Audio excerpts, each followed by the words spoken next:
नमो विष्णुपादाय कृष्णपृष्ठाय भूतले श्रीमते भक्तिवेदांत स्वामिनिति नामिने।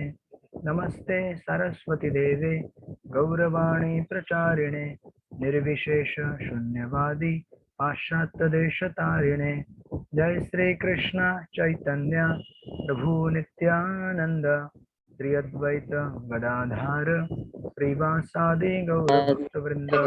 हरे कृष्णा कृष्ण कृष्णा हरे हरे हरे राम राम राम हरे हरे। हरे कृष्णा कृष्णा कृष्ण कृष्णा कृष्णा हरे हरे हरे राम राम राम राम राम हरे हरे। हरे कृष्णा कृष्ण कृष्णा हरे हरे हरे राम कृष्णा राम कृष्णा हरे हरे। हरे हरे राम हरे जय कृष्ण। ऐसे श्री भक्तिवेदांत स्वामी प्रभुपाद भक्ति सिद्धांत सरस्वती गौर किशोर भक्ति विनोद बलदेव जगन्नाथ विश्वनाथ नरोत्तम कृष्णदास रघुनाथ जीव रूप स्वरूप सनातन श्री चैतन्य महाप्रभु ईश्वरपुरी नित्यानंद अद्वैत माधवेंद्रपुरी लक्ष्मीपति व्यास तीर्थ ब्रह्मण्य तीर्थ पुरुषोत्तम जय धर्म राजेंद्र विद्यानिधि दयानिधि ज्ञान सिंधु जय तीर्थ अक्षोभ्य माधव नृहरि पद्मनाभ मध्व व्यास नारद ब्रह्मा श्री कृष्ण। हरे कृष्णा। आप सब लोग का स्वागत है भक्ति शास्त्र क्लास में। हम लोग अध्याय नंबर 18 स्टडी कर रहे हैं। लास्ट टाइम हमने कर्मयोगी की मानसिकता इसमें सेक्शन 1 देखा था। उसके पहले कर्मयोगी के बारे में देखा था, श्लोक नंबर 1 से लेकर 11 तक 12 तक। फिर उसके बाद 18वें श्लोक तक पार्ट 1 में हमने देखा कर्मयोगी की मानसिकता कैसे रहती है जिससे वो कर्म के बंधनों से बचता है। अभी आज देखेंगे हम सेक्शन दूसरा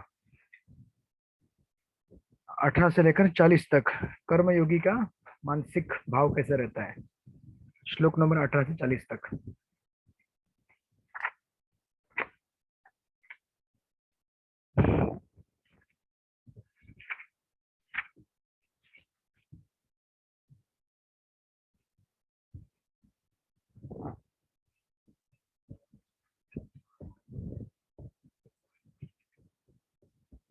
सत्कार मान पूजार्थ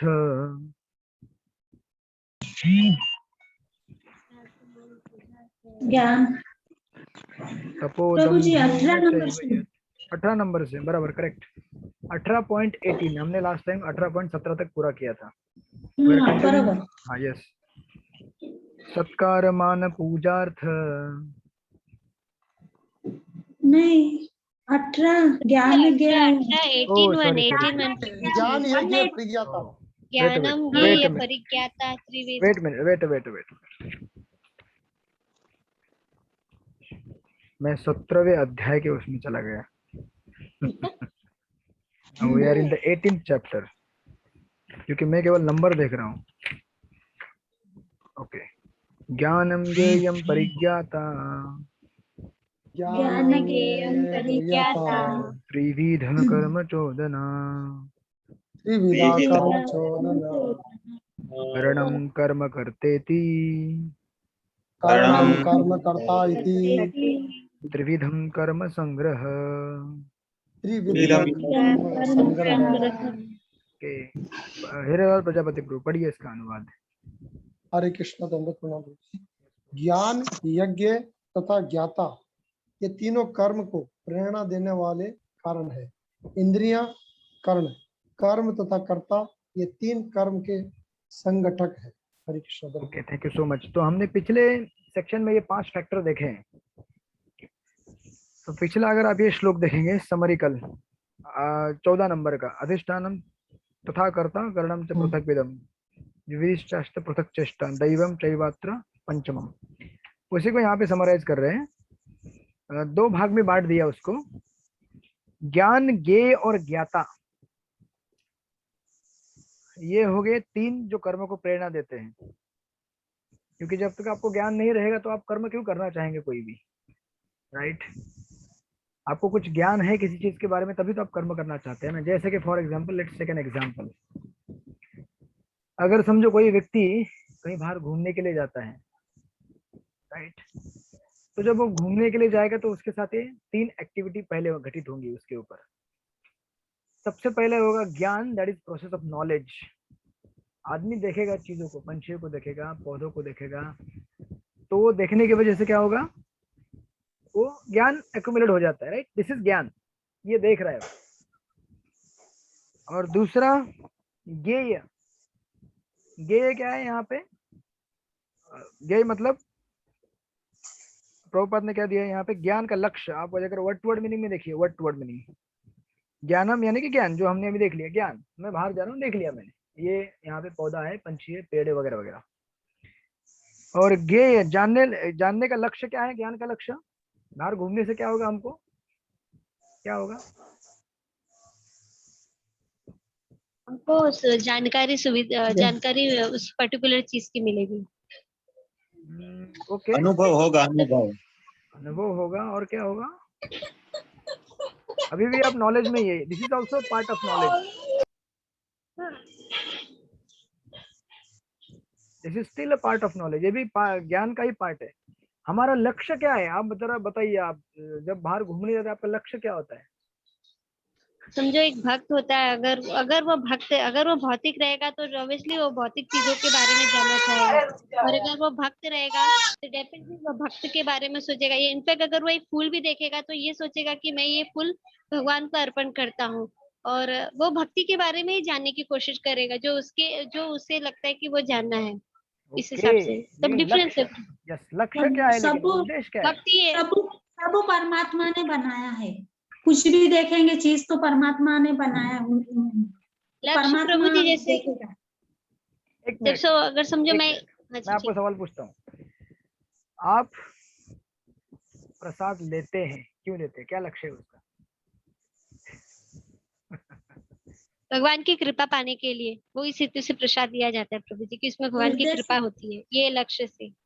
ओके, और क्या लक्ष्य हृदय होता है? शुद्ध होगा प्रसाद लेके, इस हिसाब से अच्छा ले ठीक है, सकते आप लोग कपड़े क्यों धोते हैं, बताइए?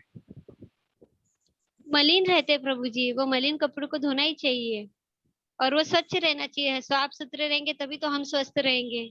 हाँ, तो कपड़े धोने के पीछे आपका लक्ष्य क्या है? हरे कृष्णा प्रभु जी, उनकी गंदगी रहना, स्वस्थ निकालना। रहना, स्वस्थ रहना। हाँ, अपने, हाँ, दैट्स व्हाट। आई होप आप लोगों को ये गणित समझ में आ रहे हैं। यहाँ पे आपको मैथमेटिकल लगेगा, ज्ञान, ज्ञेय और ज्ञाता, ये क्या है प्रभु जी, ये गणित कहाँ से आ गया यहाँ पे? हम लोग भगवद गीता स्टडी कर रहे हैं, हमको गणित मत सिखाओ। सेम चीजें हैं, केवल टेक्निकल भाषा में दी गई है। तो मैंने ज्ञान, समझो मैं बाहर घूमने के लिए गया, मेरा ज्ञान क्या है? मैंने देखा पंछी घूम रहा है, ये घूम रहा है, ये रास्ता है, ये मेरा ज्ञान है। मेरे इसका लक्ष्य क्या है? रिलैक्स होना चाहता हूँ प्रभु जी, अच्छा लगता है, थोड़ा पेड़ पौधे देखूंगा तो हैप्पीनेस फील होता है। डेफिनेटली आप लोग अगर, आई मीन टू से, हाँ, प्रसाद लेते हैं तो भगवान की कृपा प्राप्त करने के लिए, या जो भी आध्यात्मिक, वो तो लक्ष्य है ही है, लेकिन शरीर में कुछ ऊर्जा हो, इसी के लिए भी तो लेते हैं ना। तो आंसर मैंने थोड़ा बेस लेवल पे लेके आ रहा हूँ, तो आध्यात्मिक तो है ही है डेफिनेटली। तो उसी प्रकार एक हो गया ज्ञान, दूसरा हो गया ज्ञेय। ज्ञान मतलब ज्ञान, उसके बाद ज्ञेय मतलब कुछ लक्ष्य क्या है उसका। तो मैं बाहर घूमने जाऊंगा तो मुझे अच्छा लगेगा, वाह, समझो फॉर एग्जांपल आप बोरीवली नेशनल पार्क जाएंगे, तो फर्स्ट ऑफ ऑल आपको ये सुनने से आनंद प्राप्त होगा, वाह, थोड़ा बाहर घूम के आऊंगा मैं, निसर्ग के सानिध्य में थोड़ा पेड़ पौधे देखूंगा। उसके बाद आप वहां जाएंगे तो बहुत सारे पेड़ पौधे देखेंगे, पंछी देखेंगे, बोलेंगे वाह, मुझे बहुत सारे पंछियों के नाम याद है, वहाँ कौन से, नॉलेज एक्वायर हुआ, तो हमको थोड़ा एक फील होता है ना कि मैं जानता हूँ कुछ चीजों को, and of course we appreciate nature, that is गेय। और तीसरा जो है परिज्ञाता। आप लोग कृपया आपका माइक म्यूट करें, नहीं तो हमें पता चल जाएगा आप कहीं कपड़े धो रहे हैं, भोजन बना रहे हैं, क्या कर रहे हैं। लगेगा कि आप लोग क्लास में नहीं है, कहीं तो और कुछ सेवा चालू है आप लोगों का।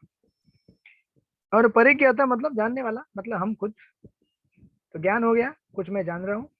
ज्ञेय हो गया, मतलब लक्ष्य क्या हो गया, मैं जान, मतलब कुछ आनंद हुआ, मैं कुछ चीजें समझ गया। और परिज्ञाता मतलब मैं खुद। This 3 terms are there. Clear हो गया आपको ये 3 टर्म्स? Okay, now next.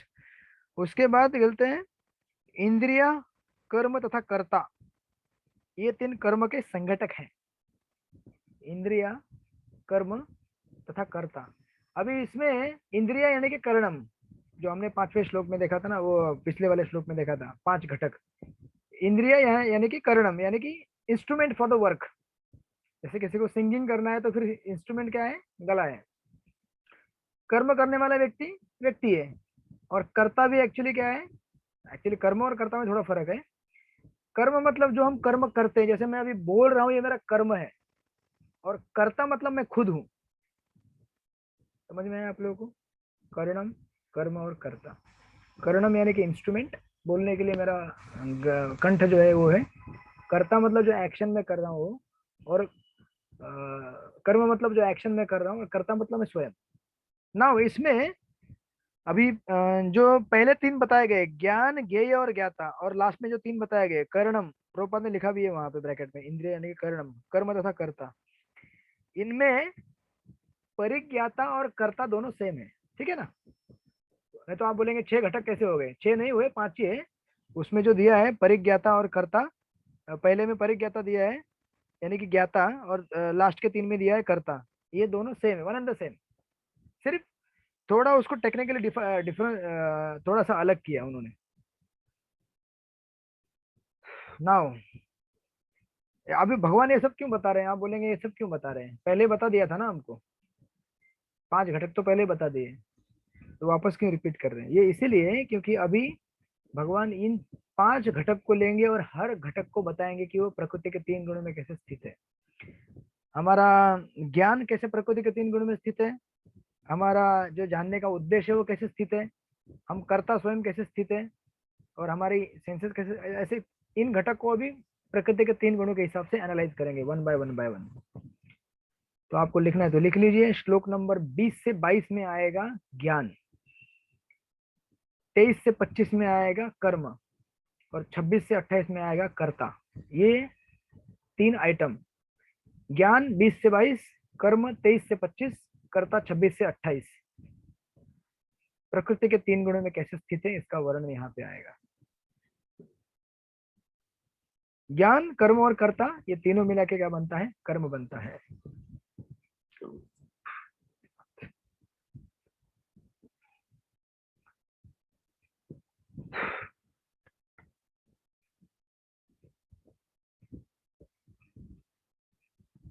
इसलिए देखिए भगवान खुद बोलेंगे अभी 19 नंबर के श्लोक में, रिपीट कीजिए मेरे पीछे। ज्ञानम कर्म च कर्ता च, ज्ञानम कर्म कर्म च कर्ता च, त्रिधैव गुण भेदत, रोचते गुण संख्याने, यथा वृक्षणुतान्यपि।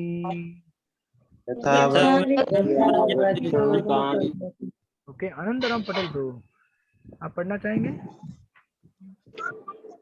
ये प्रभु, यस। हरे कृष्णा। हरे कृष्णा प्रभु जी। यस प्रभु जी, पढ़िए प्लीज। प्रकृति के 3 गुणों के अनुसार ही ज्ञान, कर्म तथा कर्ता के 3 भेद हैं। अब तुम मुझसे इन्हें सुनो। Hare Krishna. Okay, thank you so much. तो ये 3 प्रकार के गुणों से इनको एनालाइज करेंगे। और ऑफ कोर्स मैंने पिछले वाला परपोर्ट नहीं लिया।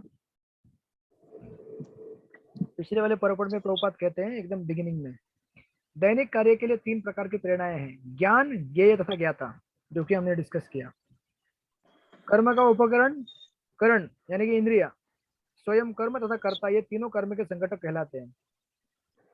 ये बताने का उद्देश्य प्रभुपाद का ये है कि हम कभी भी जब कोई कार्य करते हैं ना, एक्चुअली कोई भी कार्य 2 बार होता है। मैंने आपको पहले भी बहुत बार बता चुका हूँ, कोई भी कार्य 2 बार होता है।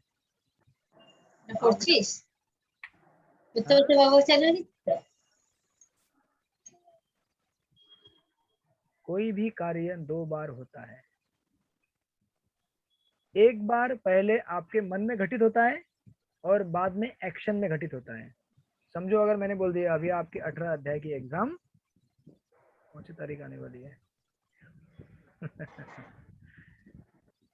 अच्छा, आप में से बहुत सारे लोग यात्रा पे जा रहे हैं ना कार्तिक में? नहीं जा रहे हैं? जा रहे हैं तो कब जाने वाले हैं आप? जा रहे हैं गुरुजी। हाँ, कौन सी तारीख को जा रहे हैं? 2 तारीख क्या? 2 नवंबर अच्छा, तो 2 आने वाले कब नवंबर हैं? जाके कब आएंगे वापस? 15 कार्तिक पूर्णिमा को। अच्छा, 2 तारीख को जाएंगे, 15 को आएंगे, 15 अक्टूबर। ठीक है, हाँ। तो आपकी एग्जाम से फॉर एग्जाम्पल भगवत गीता के लास्ट के 6 अध्याय की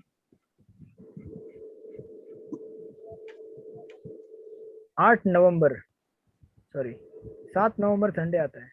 कैसा लगा आप लोग? 7 नंबर ठीक है। 7 नवंबर ना? ठीक है ठीक है। हाँ प्रॉब्लम है। हाँ, हरे ठीक है। कृष्णा प्रभु जी। अरे प्रभु उस टाइम याद करेंगे। ये सिर्फ एग्जाम्पल दे रहा हूँ मैं भैया। हाँ प्रॉब्लम है। एग्जाम्पल है, अभी तभी कुछ तो हम डेट। वृंदावन में होते। हाँ ठीक है, ये फाइनल नहीं बोला है मैंने, ये एग्जाम्पल है। एग्जाम्पल देखिए, अभी तक एक्शन हुआ नहीं, दिसंबर में अभी तक एक्शन हुआ नहीं है और आपके मन में ये प्रक्रिया चालू हो गई। तो कहते हैं प्रेरणा। प्रभुपाद लिख रहे हैं दैनिक कार्य के लिए 3 प्रकार की प्रेरणाएं होती है। ज्ञान, तो अभी आपको पता चल गया, अरे बाप रे एग्जाम देना है, ये ज्ञान आ गया आपको, आप खुद। और इस ज्ञान का लक्ष्य क्या है? एग्जाम में अच्छे मार्क्स मिलने चाहिए। तो अभी इतने जल्दी एग्जाम होगा तो मार्क्स नहीं मिलेंगे, ये लक्ष्य। इसलिए जो ज्ञाता है वो करता है, वो बोल रहे हैं कि अभी नहीं करेंगे, हम देखेंगे। आप पढ़ाते जाइए, आपका काम पढ़ाना है, एग्जाम लेना नहीं है एग्जाम लेना काम हमारे यहाँ पे एडमिन लोगों का है, वो देखेंगे। हो सकता है जल्दी भी ले ले, बाद में भी ले ले, हम देख लेंगे क्या है। So this is called as प्रेरणा। हम कभी भी कोई कार्य चालू करते हैं तो 2 बार घटित होता है, पहले हमारे मन में, जब तक एग्जाम नहीं आएगी एक्चुअली उसके पहले आप 1000 बार लिख चुके होंगे एग्जाम, और फाइनली 3 बार में लिखेंगे आप एग्जाम, राइट। तो प्रॉपर इसलिए यहाँ पे लिख रहे हैं, बीच की एक लाइन देखिए, कर्म करने के पूर्व कुछ ना कुछ प्रेरणा होती है। किसी भी कर्म से पहले प्राप्त होने वाला फल कर्म के सूक्ष्म रूप में वास्तविक बनता है। That's the point. यही होता है हमारे सबके साथ, हम सूक्ष्म स्तर पे कर्म बना लेते हैं अपना, पहले ही कर्म होने के पहले ही। तो अभी कोई मुझे गाली देगा कोई मुझे फूल की माला चढ़ाएगा, राइट, और कोई मुझे न्यूट्रल रहेगा, कोई मेरे लिए। ये प्रकृति के 3 गुण हैं, रजोगुण, तमोगुण, सत्वगुण। और उसके हिसाब, जिस गुण में हम रहते हैं उस गुण के हिसाब से हम अपने आप को एनालाइज कराते हैं कि ये प्रभु जी ने तो ये ठीक नहीं किया, इनको क्या पता है घर गृहस्थी वगैरह है? बस दे दिया क्वेश्चन, और एक दिन में दे दिया पूरा 18 अध्याय, लास्ट के 6 चैप्टर का क्वेश्चन एक ही दिन में दे दिया। इतने दिन से बोलने दो, नहीं दिया, एक साथ दे दिया। ये कोई तरीका होता है क्या? राइट। तो कोई बोलेगा चलो कोई बात नहीं, IMP तो दे दिया, जो कि देने वाला हूं मैं तो बोलेंगे बढ़िया है। कोई बोलेगा कुछ फर्क नहीं पड़ता, ज्यादा दो या कम दो, हमको तो पढ़ाई करनी है, हम पढ़ाई करेंगे। So this 3 mentalities they create their own Karma at the subtle level. हम सूक्ष्म तरह से एक अपना कर्म बना चुके होते हैं। इसलिए देखिए, गीता का ये संदेश है कि हम कभी भी, आगे भी आएगा point, we don't focus on the goal, मतलब गोल इन द सेंस कि रिजल्ट के ऊपर आप फोकस मत कीजिए, प्रक्रिया के ऊपर ध्यान दीजिए। हम लोग इसी चीज से पहले बर्बाद हो जाते हैं कि अरे क्या होगा, इतना मिलेगा, उतना मिलेगा, नहीं मिलेगा। अरे काम करो ना अपना भैया, अपना काम है करने का, रिजल्ट देने का काम उनका है, ठाकुर जी का देंगे रिजल्ट। आप अच्छा करोगे तो जरूर देंगे, कभी कभी अच्छा करोगे तो नहीं देंगे, अपने अपने कारणों के लिए, है ना। तो दैट्स व्हाई ये इसलिए यहाँ पे एनालिसिस प्रभुपाद दे रहे हैं यहाँ पे, कि हम कभी भी, प्रभुपाद के 1-2 लाइन भी बहुत ही पंच लाइन रहते हैं। जैसे ये लाइन देखिए, किसी भी कर्म से पहले प्राप्त होने वाला फल कर्म के सूक्ष्म रूप में वास्तविक बनता है, और वो आगे जाके फ्रूट बनता है बहुत बड़ा, राइट। प्रभुपाद लिख रहे हैं, पहले मनुष्य को सोचने, अनुभव करने तथा इच्छा करने जैसे मनोवैज्ञानिक विधियों का सामना करना होता है, जिसे प्रेरणा कहते हैं। और यह प्रेरणा चाहे शास्त्रों से प्राप्त हो, गुरु के उपदेशों से एक सी होती है। जो प्रेरणा होती है तो कर्म होता है, और इंद्रियों की सहायता से जिनमें मन सम्मिलित है और जो समस्त इंद्रियों का केंद्र है वास्तविक कर्म संपन्न होता है। लाइक दैट उसको कर्म संग्रह कहते हैं ना। वही 19वें श्लोक में प्रभुपाद कह रहे हैं, भगवान कहते हैं कि अभी मैं इन 3 चीजों को एनालाइज करूंगा कर्म के 3 गुणों के अनुसार।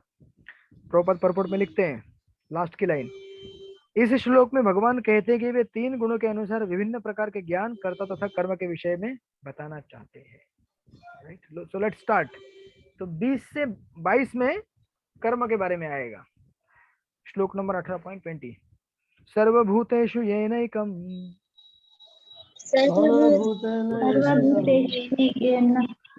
भावमव्ययम् इक्षते भावमव्ययं निश्चैच्छते अभिक्तं विभक्तेषु अविभक्तेषु विचेक्षुषु तज्ज्ञानं विद्धि सात्विकम्। तत्ज्ञानं सात्विकम्। दिशानाथ प्रभु जी प्लीज पढ़िए इसका अनुवाद। हरे कृष्ण प्रभु। जिस ज्ञान से अनंत रूपों में विभक्त सारे जीवों में एक ही अविभक्त आध्यात्मिक प्रकृति देखी जाती है, उसे ही हम सात्विक जानो। Hare Krishna. Okay, thank you so much. Now this is first category, जो यू नो ज्ञान है उसको एनालाइज कर रहे हैं यहाँ पे। जिस ज्ञान से हम सारे जीवात्माओं में आत्मा देखते हैं, तो ठीक है ये कर्म योगी है ना, इसलिए आत्मा बोल रहा है। और जो भक्त योगी रहेगा वो क्या बोलेगा, हम सारे जीवों में आत्मा को तो देख ही रहे हैं, साथ में भगवान को भी देख रहे हैं, आत्मा और परमात्मा दोनों को देख रहे हैं। यस वंदना हो जाए माता जी, करेक्ट और नॉट?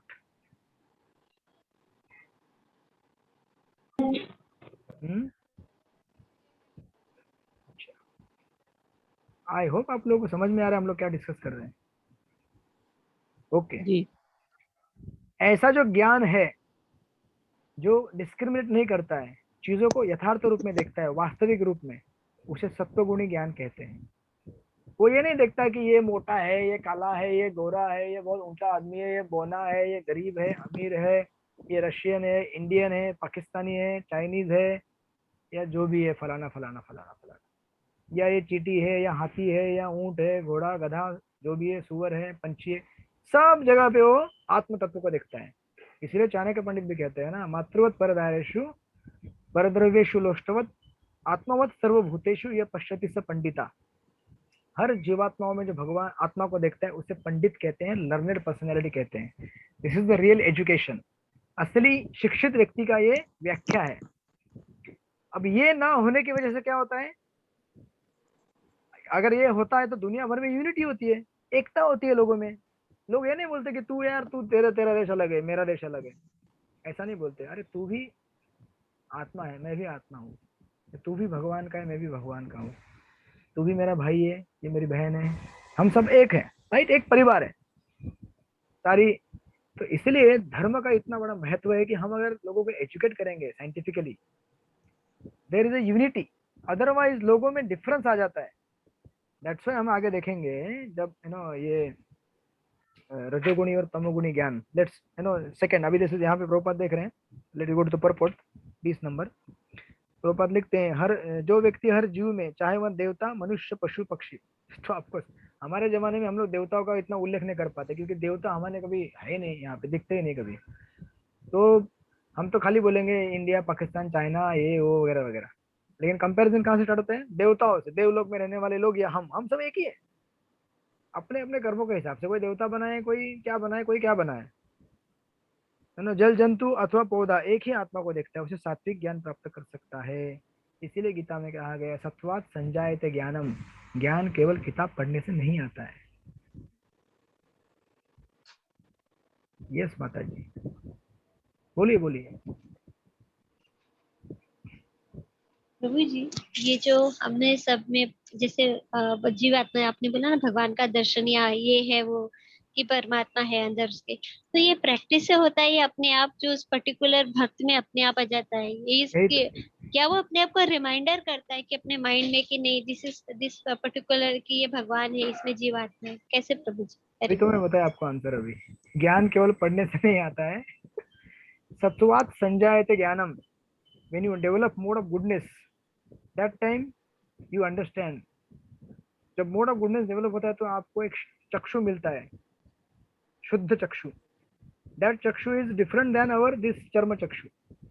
उसे कहते हैं शास्त्रिक भाषा में शास्त्र चक्षु या फिर दिव्य चक्षु, राइट, डिवाइन आईज. इसलिए ये बात कभी भी याद रखिए कि केवल पढ़ने से काम नहीं होगा. We have to practise. Hare Krishna Krishna Krishna Hare Krishna Hare, Krishna Hare Hare Ram Hare Ram Ram Ram Hare Hare Ram Hare. Ram. इसलिए प्रभुपाद ने हमको खाली ये नहीं बोला कि खाली बुक पढ़ते रहो. प्रभुपाद ने बोला बुक में जो लिखा है प्रैक्टिस करो. स्टूडेंट जब जो लिखा है पढ़ा है उसको लाइफ में प्रैक्टिस करेगा तब उसको साक्षात्कार प्राप्त होगा, राइट, अदरवाइज नहीं होगा. सत्वात संजायते ज्ञानम. इसलिए देखिए यहाँ पे लिख रहे हैं कि समस्त जीवों में एक ही आत्मा है, यद्यपि पूर्व कर्म के अनुसार उनके शरीर भिन्न भिन्न है. जैसे कि 7वें अध्याय में वर्णन हुआ है, प्रत्येक शरीर में जीवनी शक्ति या अभिव्यक्ति परमेश्वर की पराप्रकृति के कारण होती है. उस एक पराप्रकृति, उस जीवन शक्ति को प्रत्येक शरीर में देखना सात्विक दर्शन है, right. So this is knowledge in the mode of goodness, तत्व गुणी ज्ञान. नाउ नेक्स्ट 21 में बताएंगे रजोगुणी ज्ञान. पृथक्त्वेन तु यज्ञानम पृथक्त्वेन तु अज्ञानं नाना भावान पृथक विधान नानाभावान् पृथक् व्यक्ति सर्वेषु विधान् भूतेषु वेत्ति सर्वेषु सर्वेषु तज्ज्ञानं विद्धि राजसम्. तद्ज्ञानं विधि राजसम्. ओके. सरस्वती अर्चना माता जी, आप पढ़ना चाहेंगे?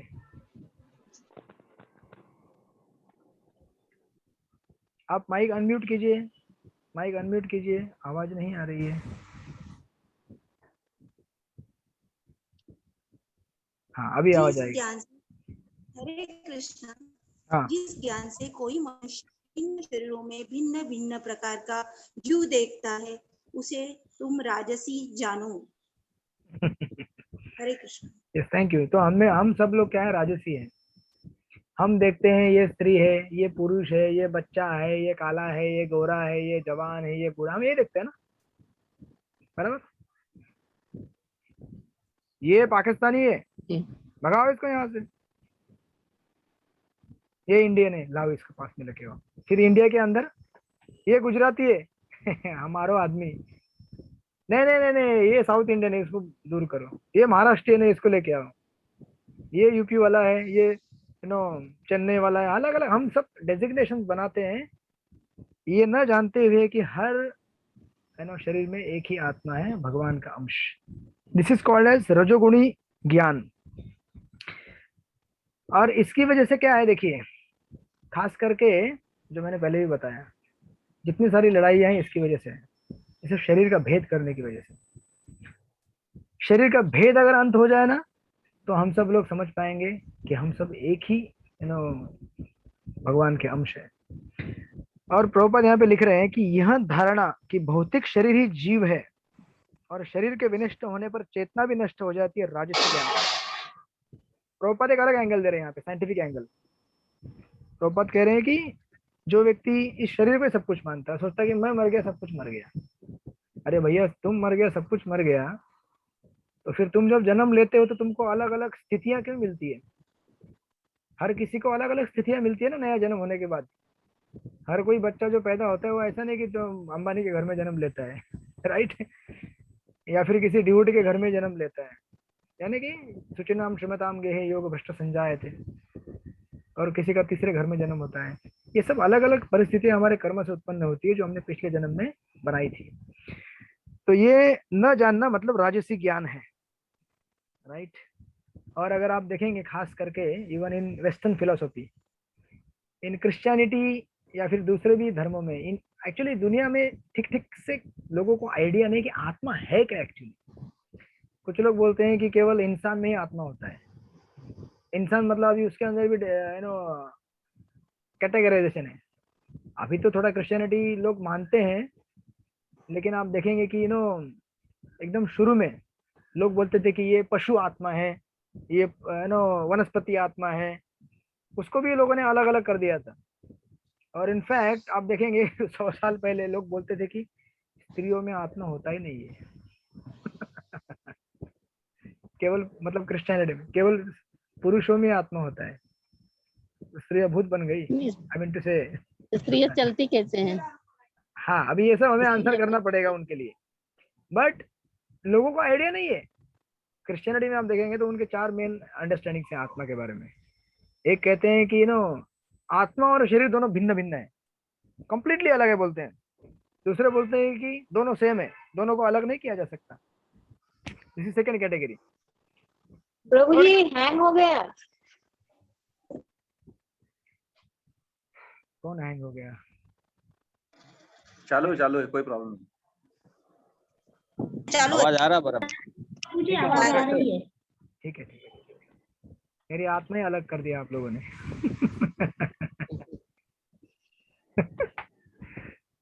आप लोगों के लिए अतुल कृष्ण प्रभु भी बेस्ट थे। सब लोग शांत, कोई कुछ बोलेगा नहीं।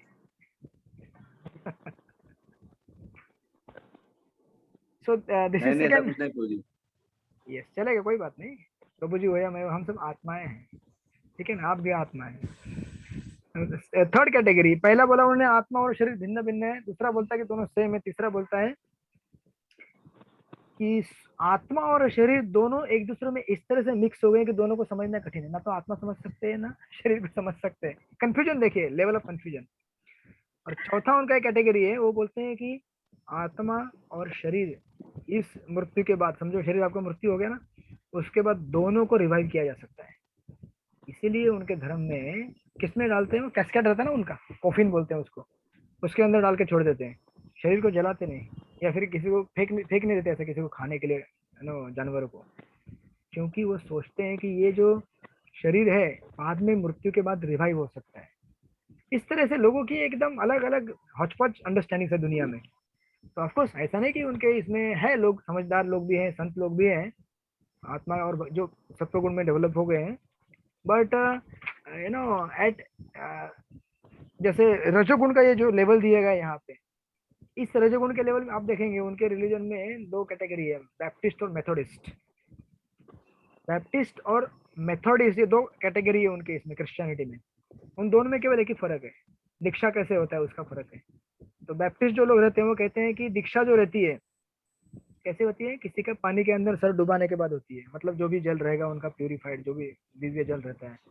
और मेथोडिस्ट बोलते हैं कि सर के ऊपर छिड़कने से होता है दीक्षा। बस इतना ही डिफरेंस है, दैट्स इट। और दोनों में इतनी लड़ाई चलती आ रही है, जैसे शिया सुन्नी में लड़ाई चलती है, जैसे हिंदुज में भी चलती है ना, ये बड़ा जात वाला ब्राह्मण, ये छोटे जात वाला शूद्र या क्षत्रिय वगैरह वगैरह। कितना डिफरेंस है, पानी कैसे सर पे फेंका जाए या डुबा के किया जाए, that's it.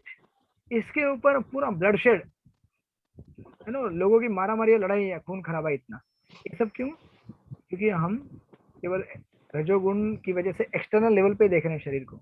Even devotee community में हम देखते हैं, हमारे गुरु बहुत बड़े गुरु हैं, तुम्हारे गुरु इंडियन नहीं है, हमारे गुरु इंडियन है, बोलते हैं ना लोग। हमारे काउंसलर, तुम्हारे काउंसलर, ये सब कंपैरिजन क्यों आता है? न जानने की वजह से कि अरे भाई एक ही तत्व सिखाने वाले हैं ना सारे गुरु जो भी है, वो एक ही तत्व को सिखा रहे हैं, कृष्ण तत्व। जब हम ये नहीं जानते तो हम फंस जाते हैं इन रजोगुण के इस कैटेगरी में। तो प्रभुपाद लिख ही रहे हैं, प्रभुपाद लिखते हैं कि इस ज्ञान के अनुसार एक शरीर दूसरे शरीर से भिन्न है, क्योंकि उनमें चेतना का विकास भिन्न प्रकार से होता है। ये कौन? रजोगुणी व्यक्ति जानते हैं।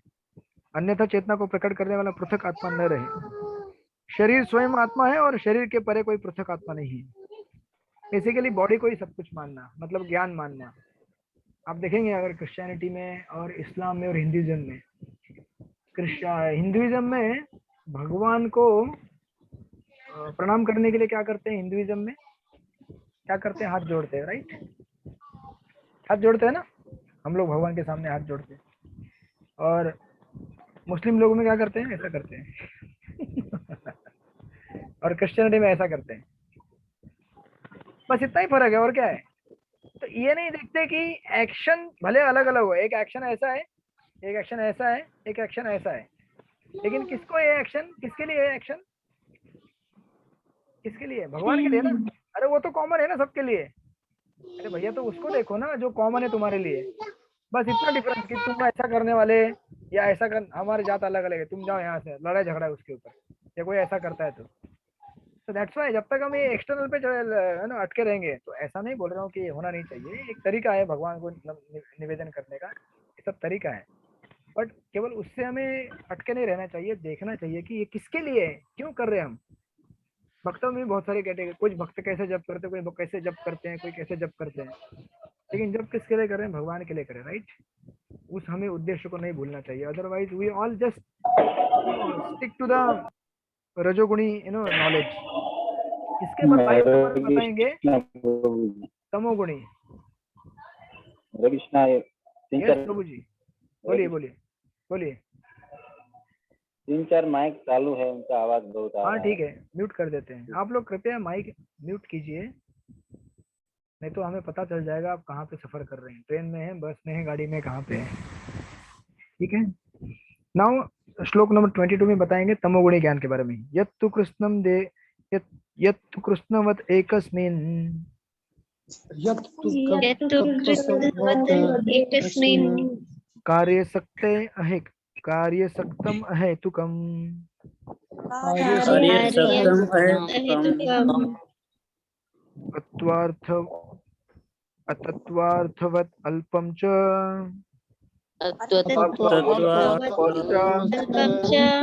तततामसं हृदारतम्।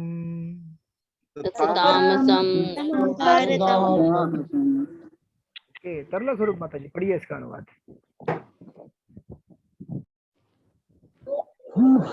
और वो ज्ञान जिससे मनुष्य किसी एक प्रकार के कार्यों को जो अति तुच्छ है सब कुछ मानकर सत्य को जाने बिना उसमें लिप्त रहता है, तामसी कहा जाता है। Hare Krishna. Thank you so much. तो ये सबसे डिग्रेडेड लास्ट, मतलब रजोगुण में एटलीस्ट वो देखता है कि ये स्त्री है, ये पुरुष है, ये शरीर है, ये ये प्रकार का शरीर, डिफरेंशिएशन करता है, और इसमें कोई डिफरेंशिएशन रहता ही नहीं है, केवल शरीर से एकदम कंप्लीटली रूटेड है वो नॉलेज। शरीर मतलब सब कुछ, भौतिकवाद मतलब सब कुछ। एटलीस्ट रजोगुणी व्यक्ति क्या करता है, देवताओं की पूजा करता है, चर्च में जाता है, ही हैज सम अंडरस्टैंडिंग कि मुझे कुछ पाने के लिए किसी को प्रेयर करना पड़ेगा, राइट। और तामसिक व्यक्ति क्या करता है, उसे ये भी अंडरस्टैंडिंग नहीं रहता है, कंप्लीट भौतिकवाद। यानी कि आज का जो खास करके मॉडर्न जो साइंस डेवलप हुआ है, उसे साइंस नहीं कहेंगे हम, बल्कि उसे कहेंगे ज्यादा करके टेक्नोलॉजी जो डेवलप हुआ है। और खास करके जब 19वीं शताब्दी में चर्च और साइंस दोनों में जब लड़ाइयाँ हुई, और जब साइंस जीत गया चर्च के खिलाफ, कि हमने ये आविष्कार किया है, विज्ञान से हमने ये चीज बनाई है, हमने वो चीज बनाई है, उस समय क्या हो गया, बहुत सारे लोगों ने चर्च यानी कि रिलीजन से अपना नाता तोड़ना चालू कर दिया। बोले भगवान की क्या जरूरत है, धर्म की क्या जरूरत है, सब कुछ तो हमको मिल रहा है, टेक्नोलॉजी ने ये बना के दिया, वो बना के दिया, बेसिकली साइंस ने। तो एक्चुअली ये साइंस का जो प्रोग्रेस था वो साइंस का नहीं। देखिए साइंस मतलब क्या होता है, विज्ञान मतलब क्या होता है, विज्ञान मतलब ये होता है कि चीजों को यथार्थ रूप में जानना। और टेक्नोलॉजी मतलब क्या होता है, टेक्नोलॉजी मतलब चीजों को कैसे हम अपने इस्तेमाल के लिए उपयोग में ला सकते हैं, उसको कहते हैं टेक्नोलॉजी। जैसे आपने इंटरनेट बनाया, कंप्यूटर बनाया, कैसे ज्यादा से ज्यादा हम क्या कर सकते हैं, इसको निचोड़ के इसमें से कमा सकते हैं। आज का पूरा टेक्नोलॉजी हम सो कॉल्ड साइंस कहते हैं, लेकिन साइंस नहीं है। आप लोग को समझ में आ रहा है मैं क्या बोल रहा हूँ। आज हम कहते हैं विज्ञान ने इतना तरक्की, अरे विज्ञान ने तरक्की नहीं किया भैया, टेक्नोलॉजी ने तरक्की किया है। विज्ञान मतलब चीजों को यथार्थ रूप में जानना, तो हम नहीं जान पा रहे। और टेक्नोलॉजी मतलब क्या है, चीजों को कैसे अपने फायदे के लिए इस्तेमाल करना, निचोड़ के निकालो पूरा, राइट। अब एक जमाने में ऐसे मोबाइल थे, अब कैसे मोबाइल आते हैं, जिस मोबाइल में आपको पूरा जिंदगी बसा हुआ है। अगर आपका मोबाइल गुम गया तो आपको नींद भी नहीं आएगा एक हफ्ते तक। उस मोबाइल के अंदर इतना आपका डाटा है, इतनी जानकारी है, और गूगल के पास तो आपका पूरा पर्सनल लाइफ है, आपका मेल, आपके पूरे पासवर्ड, आपके सारे डॉक्यूमेंट्स, क्या नहीं है। तो it's a kind of technology का आविष्कार है, बट दिस टेक्नोलॉजी है। इनफैक्ट कुछ लोगों ने एक टाइम पहले कहते थे कि टेक्नोलॉजी आएगा 21वीं शताब्दी में तो लोगों के पास क्या हो जाएगा, बहुत फ्री टाइम मिलेगा। क्यों मिलेगा, सारा काम मशीन करेंगे। लेकिन हुआ क्या, टेक्नोलॉजी आने से क्या हुआ, आपको फ्री टाइम मिल रहा है? और बिजी हो गए सर प्रभु जी। तो क्लास में आने के लिए भी एक आधा घंटा 1 घंटा मुश्किल से आप लोग, वो भी आधे लोग तो कहाँ रहते पता ही नहीं चलता। टेक्नोलॉजी की देन है ना ये, कि उनको क्लास में लेके भी आती है और साथ में दूसरा भी काम चलते रहता है अपना। ये लक्षण किसका है? तमोगुण का, रजोगुण का लक्षण है। और देखिए एक्चुअली टेक्नोलॉजी ने हमको फ्री कर दिया है, नहीं ऐसा नहीं। अभी आपके घर में अगर वॉशिंग मशीन है तो कपड़े धोने के लिए आपको क्या टेंशन है? कपड़े धुलते हैं ना वॉशिंग मशीन में। जो काम आपका 1 घंटे में होता था वो मशीन अपना करती रहती है, 15-20 आधे घंटे में अपना करती रहती है। प्रेशर कुकर में जल्दी पक जाता है। लेकिन प्रॉब्लम क्या है पता है आपको? टेक्नोलॉजी और ये सब चीजें रजोगुणी है, और रजोगुणी चीज आपको कभी भी शांत बैठने नहीं देगी। ये प्रॉब्लम है। फिर क्या होता है ना, फ्री टाइम तो है आपके पास, लेकिन प्रॉब्लम क्या है? थोड़ा वीडियो गेम खेल लूं, थोड़ा ये वीडियो देख लूं, थोड़ा ये देख लूं, वहां जाऊं यहाँ जाऊं, बस रजोगुण का एक्शन चलते रहता है कंटिन्यूअसली। और क्या होता है मैक्सिमम, क्या होता है हम रजोगुण से ज्यादा क्या करेंगे, थोड़ा कोशिश करते हैं ऊपर आने का, बट वो चीज ही ऐसा है कि आपको नीचे लेके जाएगा, and then it will take down to the तमोगुण। इसीलिए देखिए हम इतना कुछ पाने के बाद भी, इतना टेक्नोलॉजिकल आविष्कार, इससे और ज्यादा क्या करेंगे? मैं तो बोलता हूँ फट जाएगा किसी का ब्रेन। इतना इंफॉर्मेशन, इतना जानकारी डेली बेसिस पे व्हाट्सएप पे इतना कंटिन्यू कितना आते रहता है। ये जान, इवन कभी कभी तो स्पिरिचुअल जानकारी का फ्लड आ जाता है वहां पे। अपनी दी हुई किताबें तो कभी पढ़ेंगे नहीं हम लोग, तो व्हाट्सएप चैट क्या पढ़ने वाले आप लोग? बस फॉरवर्ड करते रहो, यहाँ से वहां से यहाँ। और लोगों के बर्थडे कैसे मनाए जाते हैं, लोगों की शादियों के ग्रीटिंग कैसे दिए जाते हैं? केवल हाथ जोड़ के, और ना स्माइली रहते हैं हाथ जोड़ के, बस। कुछ संवेदना रहती नहीं है लोगों का। जब पर्सनली हम बात करते हैं तो उसमें एक फीलिंग होता है। बस 2-3 स्माइली डाल दी, ओ ये हमारा हैबिट बन गया है। किसी का कुछ हुआ, हरे कृष्णा। अब तो आपको मैं ये नहीं बोलोगे नहीं करना चाहिए, करना चाहिए, उतना तो कीजिए। बट देन टेक्नोलॉजी ने हमको क्या कर दिया है? जड़ बना दिया है पूरी तरह से। फ्री करने के बजाय हमको फ्रीज कर दिया है एक जगह पे कंप्लीटली। और ये इसीलिए क्योंकि टेक्नोलॉजी जो है हमारे कॉन्स्टिट्यूशनल नेचर को एक्टिवेट नहीं करती है। आई मीन टू से इन द सेंस कि वो चीज ही ऐसा रजोगुणी तमोगुणी है कि आपको पूरी तरह से उस मतलब जो नेचुरल हमारा स्थिति था पहले, उस स्थिति से कंप्लीटली बाहर लेके जाती है। आप लोगों को एक्सपीरियंस है कि नहीं है इस चीज का? जो मैं बोल रहा हूँ आपको बाउंसर जा रहा है, एक्सपीरियंस है? यस प्रभु जी, एक्सपीरियंस है ना। जैसे पहले फोन ऐसे ही याद रहता था, मेमोरी अभी याद ही नहीं, 10 डिजिट में सीधा मोबाइल में डाटा है, फोन नंबर भी याद नहीं खुद का, मेमोरी भी कम हो गया। सब हम टेक्नोलॉजी पे डिपेंड हो गए हैं ना लाइफ। और एक दिन ऐसा आएगा कि सब टेक्नोलॉजी और बाद में कुछ हो गया एकदम ही ऐसा बंद हो गया ना, तो सब पूरा सर्वनाश हो जाएगा, कुछ किसको मिलेगा ही नहीं ऐसे। अरे बाप रे। हमको पता है पहले हम लोग हाथ से स्पेलिंग लिखा करते थे, मतलब टाइपिंग भी करते थे ना, मोबाइल में हाथ से टाइपिंग करते थे। आजकल क्या होता है कि लिखने का आदत नहीं तो स्पेलिंग याद ही नहीं रहता, क्योंकि गूगल ऑटो करेक्ट करके देता है। कितने सारे स्पेलिंग्स हम लोग भूल चुके हैं अभी। और गूगल भी स्मार्ट है, वो बोलता है कि मैं सिखाऊंगा तुमको, क्या है इतना कर रहे हो परेशानी। और धीरे धीरे फिर वो अपना अपना प्रोडक्ट देना चालू करता है, वो अलग चीज है marketing. Then we tend to forget so many things. तो हम लोग फ्री हो गए कि हम लोग बंधन में बन गए, पता नहीं, आप लोग एनालाइज कीजिए। हमको जकड़ के रखा है टेक्नोलॉजी ने, right? So that's why this kind of knowledge. Yes, बोलिए माता जी, आप कुछ कहना चाहते हैं? बोलिए अनिता माता जी, वांट टू से समथिंग। तो टेक्नोलॉजी का बहुत बेनिफिट है प्रभु जी, मेरिट्स भी है, डिमेरिट्स भी है। देखो हर चीज के दो पहलू होते हैं, अगर आप जैसे उसको लेते हैं वो ऐसे आपकी लाइफ में यूटिलाइज होगा। ये अपने पर है कि आप उसको किस तरह से अडॉप्ट करते हैं चीजों को। That's it. क्योंकि प्रभु जी अगर ये लॉकडाउन है, अगर ये जूम नहीं होता है, नेट पे क्लास नहीं होता, तो हम मंदिर भी बंद रहता और हमारा कनेक्शन भी नहीं होता। तो मैं तो कभी कभी के टेक्नोलॉजी को थैंक्स भी बोलती हूँ ये चीज के लिए, अदरवाइज देयर इज पॉसिबल ही नहीं है प्रभु जी। करेक्ट, इसलिए that's why we have to use under guidance of guru sadhu शास्त्र। नहीं तो आज आपको बेनिफिट हो रहा है, लेकिन आप बोलेंगे कि चलो जूम पे और कुछ भी हो सकता है, किसी से बात भी हो सकती है, राइट? तो so many thing can happen. तो इट्स अ मैटर ऑफ सी, इसलिए गुरु साधु शास्त्र के अंडर में जो भी इस्तेमाल करेंगे वो आपके लिए बेनिफिशियल है. But still it is recommended कि technology is a technology, we have to be careful with them.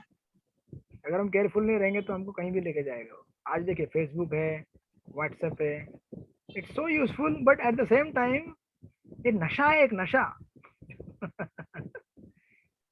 आपको देखते रहेंगे, अरे कोई मैसेज आया, मैसेज क्यों नहीं आया आज, कोई मेरे वीडियो को लाइक क्यों नहीं किया, मेरे फोटो को लाइक क्यों नहीं किया. तो इट कैन जस्ट सक योर एनर्जी कंप्लीटली. तो इसलिए जैसा आप बोल रहे हैं बिजनेस माइंडेड है, जितना आवश्यक उतना यूज करो, बंद कर दो, दैट्स इट. बराबर ना पंचतत्व प्रिय प्रभु? प्रभुपाद जी कहते हैं utility is the principle. Yes. अगर हम इस सिद्धांत के ऊपर चलेंगे तो कोई भी चीज को हम अच्छे से इस्तेमाल कर सकते हैं. Yes, correct. हम कैसे उसको यूटिलाइज कर रहे हैं और हमें हमारा लिमिटेशंस पता होना चाहिए. तो प्रभुपाद के वर्ड्स आर परफेक्ट. यस, लेकिन अगर हम हमें अप्लाई कर लेंगे तो क्या होता है ना, लिमिटेशन, यूटिलिटी कितना है वो हम डिसाइड नहीं कर सकते. That's the problem. यूटिलिटी कौन डिसाइड करेगा? गुरु साधु शास्त्र. और हम लोग कई बार क्या होता है ना, यूटिलिटी करते हैं, यूटिलिटी के नाम पे हम लोग कभी अपने आप खतरे में डाल सकते हैं. That's why it is a utility value. But then again भक्तों के संग में, भक्तों के मार्गदर्शन में टेक्नोलॉजी इज वेरी यूजफुल. इस मॉडर्न जमाने में इट्स हाईली यूजफुल. बट भक्तों के संग में इस्तेमाल नहीं करेंगे तो डिजास्टर. और डिजास्टर आप लोग कई बार देख भी चुके होंगे पहले. सावधान नहीं रहेंगे तो आगे भी देखेंगे. So immensely useful. But then again जैसे यहाँ पे कह रहे हैं कि अगर हमने सावधान नहीं रहे तो it can just glide down to the रजोगुण से तमोगुण, और फिर उसके नीचे आगे आगे आगे जाएगा ये. सो दैट्स व्हाई अगर हमको इसको सक्सेसफुल कराना है, सक्सेसफुल होना है इस फील्ड में, तो हमें गीता के इन मार्गदर्शन पे चलना पड़ेगा. जैसे यहाँ पे बता रहे हैं भगवान और प्रभुपाद यहाँ पे बता रहे हैं. जैसे जिस परपट में देखिए प्रभुपाद लिखते हैं कि बीच की लाइन देखिए, उसे शास्त्रों के आदेशानुसार कार्य करने की चिंता नहीं होती है. किसको? तामसिक व्यक्ति को. उसके लिए धन ही ईश्वर है और ज्ञान का अर्थ शारीरिक आवश्यकताओं की पुष्टि है. ऐसे ज्ञान का परम सत्य से कोई संबंध नहीं होता. यह बहुत कुछ साधारण पशुओं के ज्ञान यथा खाने, सोने, रक्षा करने तथा मैथुन करने का ज्ञान जैसा ही. That's it. आहार, निद्रा, भय, मैथुन. इसके अलावा और कुछ ज्यादा मालूम ही नहीं है उसको.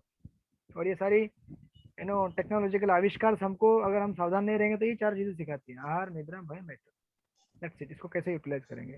नाउ दिस इज रिगार्डिंग ज्ञान. अभी श्लोक नंबर 23, 24, 25 इसको पूरा करेंगे हम लोग. 3 श्लोकों में क्विकली पूरा हो जाएगा within 5 minutes and then we close the class. इसमें बताएंगे कि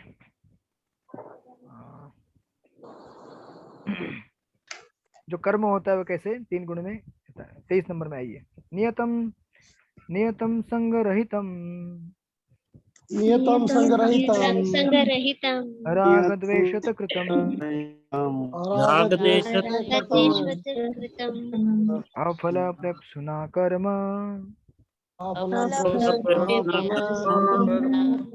यत्तत् सात्विकम उच्यते. ओके, पढ़िए इसका अनुवाद क्विकली. सर्वांग सुंदरी माता जी पढ़िए.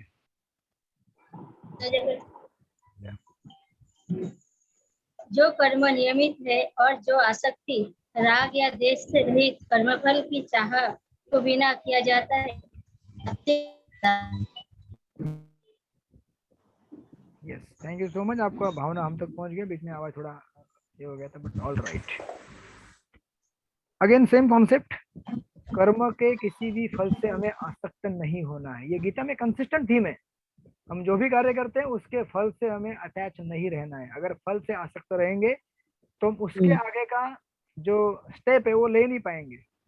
बंधन तो बनेगा ही हमको, कर्म का बंधन, फल को भोगने की वजह से, लेकिन आगे के स्टेप में बढ़ ही नहीं पाएंगे हम. राइट? इसलिए बोल रहे हैं कि राग द्वेष से रहित कर्म फल की चाह किए बिना अपना काम करते जाओ. एग्जाम देते जाओ. पास होंगे नहीं होंगे किसका जिम्मेदारी है? मेरा जिम्मेदारी है. आपका जिम्मेदारी क्या है? केवल एग्जाम देना. Your responsibility just to write the exam. My responsibility pass your failure. हम मनोहर बलदेव प्रभु, बोलिए क्या बोलना चाहते हैं आप? सही है गलत है? 5 मार्क्स मिलेंगे आपको इसके लिए। सही गलत बताइए। तो हम लोग क्या होता है, कई बार ऐसा सोचते हैं कि भक्ति शास्त्री मतलब इंटेलेक्चुअल जिम्नास्टिक है। ये कोई यहाँ पे रेस नहीं लगा रहे हम लोग किसका ज्यादा दिमाग चलता है, कौन ज्यादा लिखता है, कौन ज्यादा अक्षर में लिखता है अच्छे।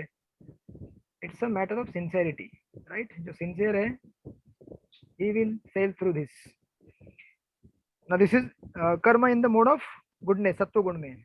Now next रजोगुणी, यत्तु काम सुना कर्म,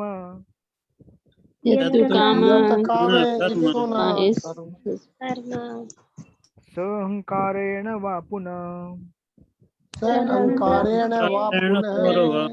क्रियते बहुलायासम, ततराजसं मृदारतम्।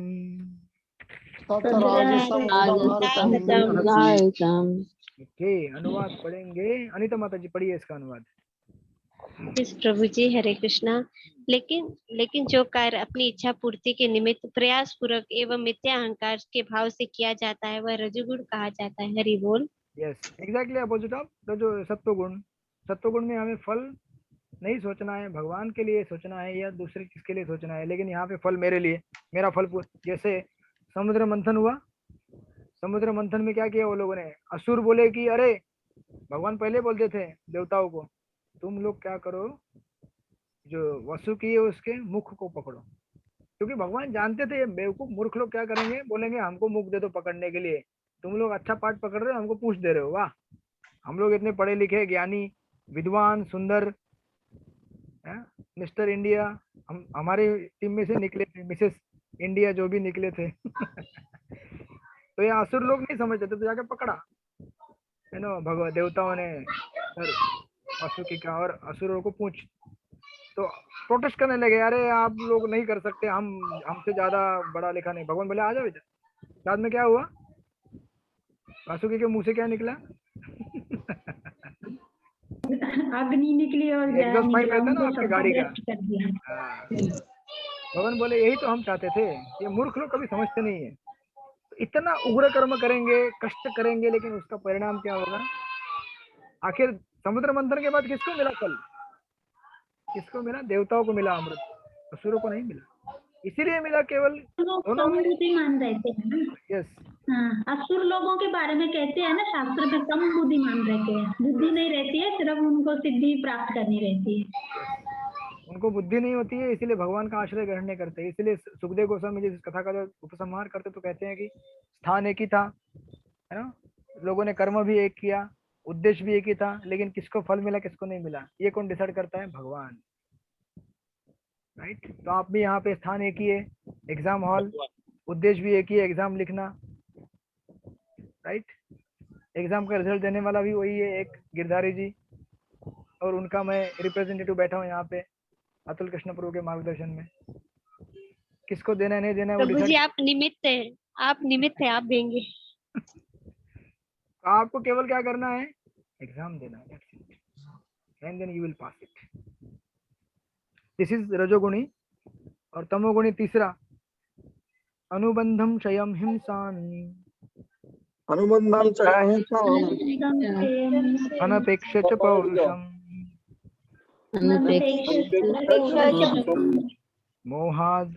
मोहात् आरभ्यते कर्म, यत्तत्तामसम् उच्यते। ओके, करुणा स्वरूप माता जी पढ़िए इसका अनुवाद। शास्त्रीय आदेशों की अवहेलना करके तथा भावी बंधन की परवाह या हिंसा अथवा अन्यों को दुख पहुंचाने के लिए किया जाता है, वो तामसी कहलाता है। हरे कृष्णा। ऐसा कर्म लोग करते हैं कि खुद को भी दुखदाई है, दूसरों के लिए भी। जैसे आप देखेंगे स्पेशली मोड ऑफ इग्नोरेंस में जो एडिक्शन करते हैं लोग, नशा, शराब, ड्रग्स, इतना बाइंडिंग रहता है वो आत्मा के ऊपर, इतने भयानक संस्कार डालता है कि उसमें से सालों साल बाहर निकलना मुश्किल होता है आत्मा के लिए। Very very difficult. उससे ब्रेक थ्रू करना सबसे कठिन काम है ये। एडिक्शन, आप में से किसी को पहले कुछ एडिक्शन थी? नशा किसी को नहीं था, अगर था भी तो लेकिन भगवान की कृपा से निकल गया, राइट। लेकिन वो नशा अगर किसी चीज का रहेगा हमको, हाँ क्या था?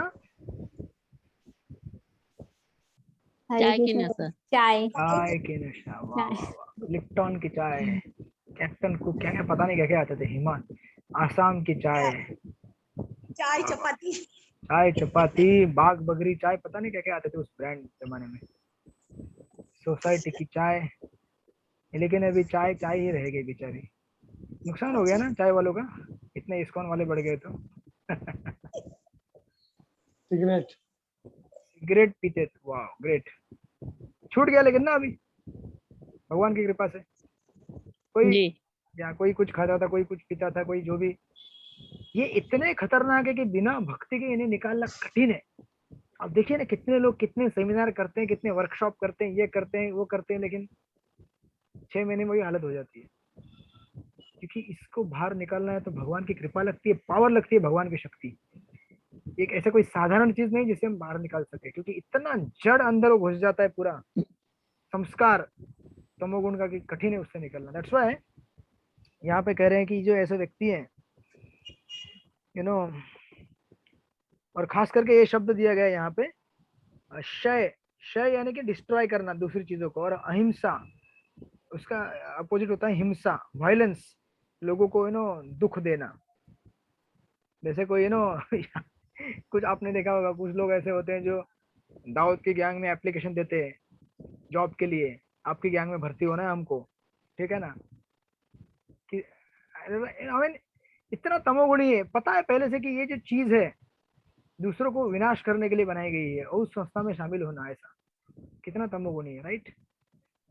अब ऐसे कितने आज समाज में लोग घूम रहे हैं, या फिर कितने कुछ लोग क्या क्या कर रहे हैं, बट बिकॉज सोसाइटी हमारा इतना तमोगुणी रजोगुणी हो गया है कि उसको उसमें से बाहर निकालना, या फिर खुद अगर हम जाके इंटरव्यू भी करेंगे तो हम खुद प्रभावित हो जाते हैं उससे, इसलिए वहां जाना भी सेफ नहीं लगता उन लोगों को बचाने के लिए।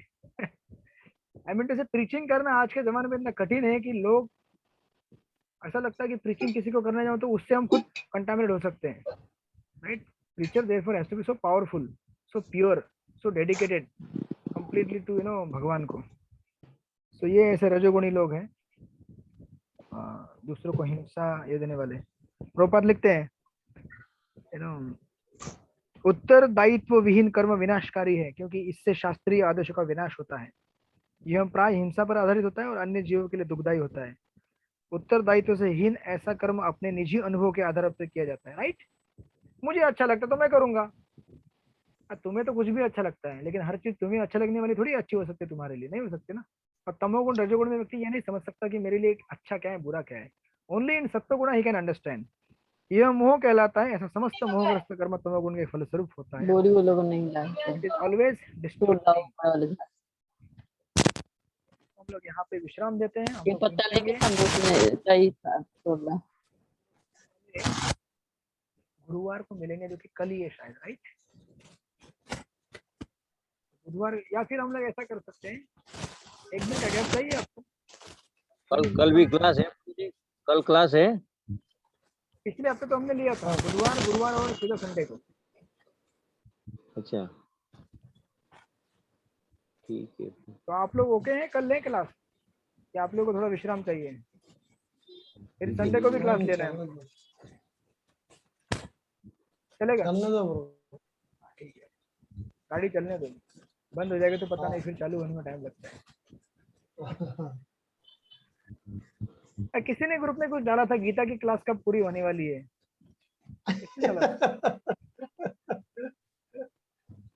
प्रभु ट्यूशन दे दीजिए।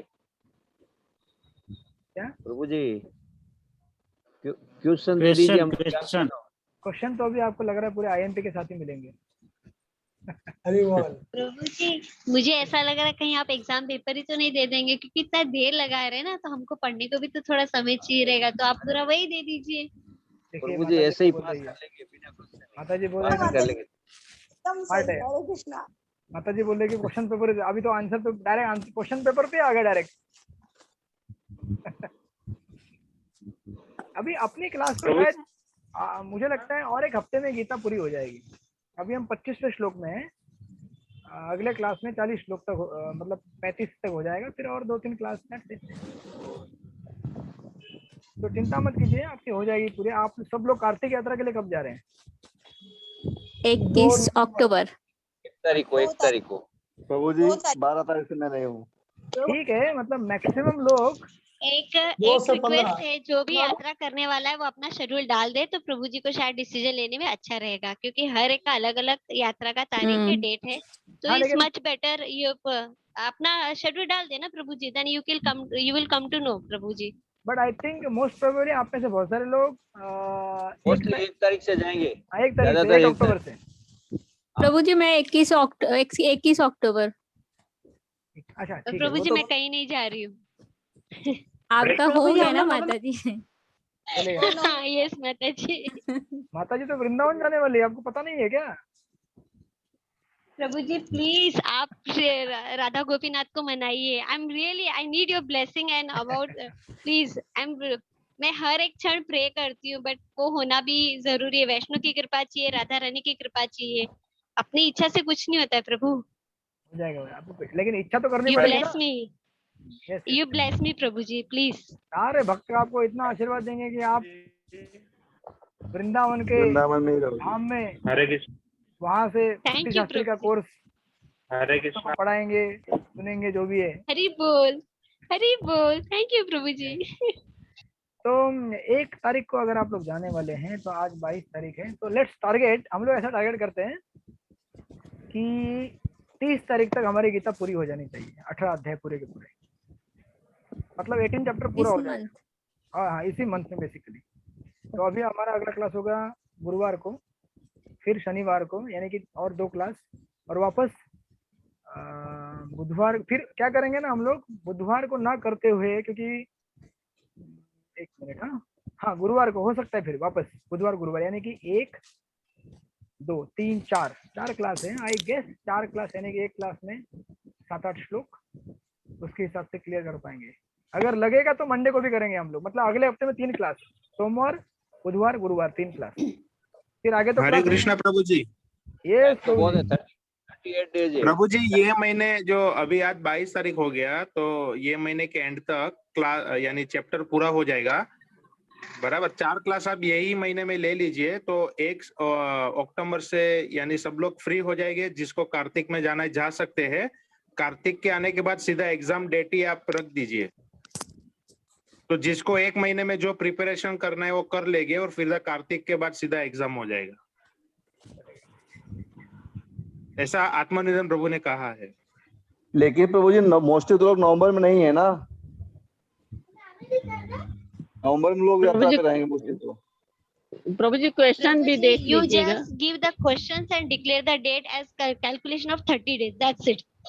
30 days आपने बोला है, वो आप कैलकुलेट कीजिए और डाल लीजिए। ओके 30 दिन का चलेगा, 30 दिन का एग्जाम देके करेंगे। तो प्रभु जी कार्तिक, बोलिए ना। कार्तिक तो अभी 1 महीना बाकी है ना, तो कार्तिक के पहले ही एग्जाम ले लीजिए।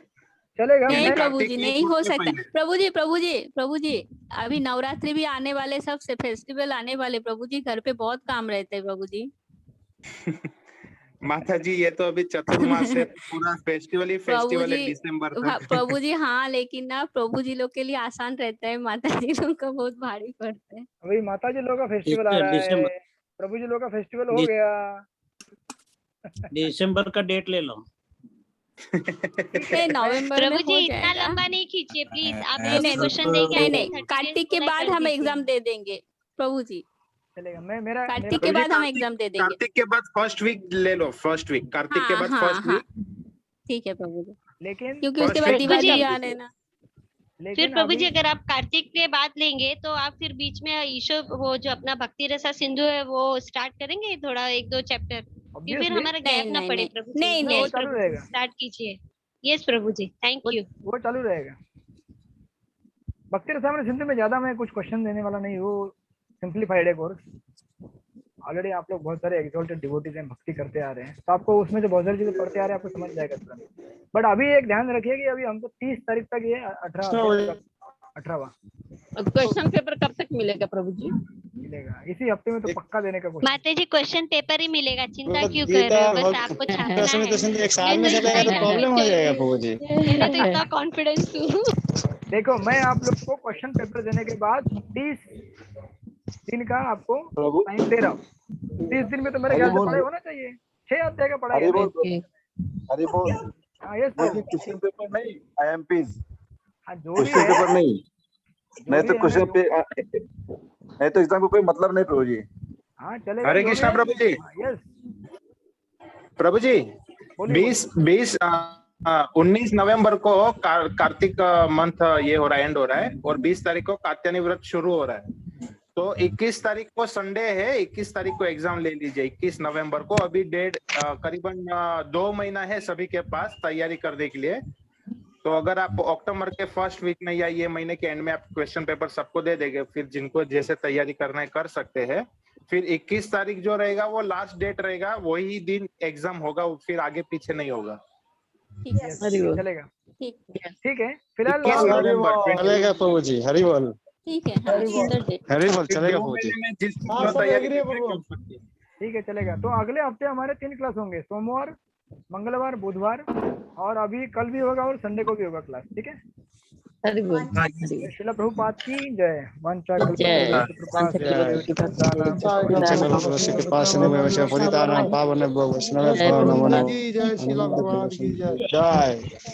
जय हरे कृष्ण। हरे कृष्णा प्रभु जी। हरे कृष्ण प्रभु जी। हरे कृष्णा।